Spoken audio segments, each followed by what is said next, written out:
Allahu Akbar, haka dama duniya take. Idan wani ya zage ka, wani ko yana can addu'a yake a gare ka. Alhaji Chief Malam Zaki sana sabana, ka ji dai irin addu'ar da wani bawan Allah yake a gare ka. Ba dan komai ba, sai dai irin kyautatawar ka da taimakon al'umma da kake yi. Jama'a ku ji wannan da kunnen ku. Wallahi tunda duniya nazo duniya, tunda uwata ta haife ni, babu wanda ya taba nuna mu ba inda ban je ban zo na ba inda na taba ganin abu a take, amma da ikon Allah cikin ba kai ba babu.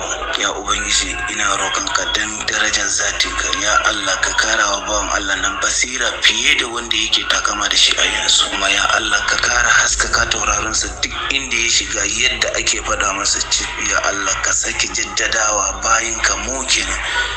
Ya Allah a san cewa cip ne ba, ya Allah ka kara ɗaukaka shi fiye da yadda muke tunani da zato da samani. Godiya nake.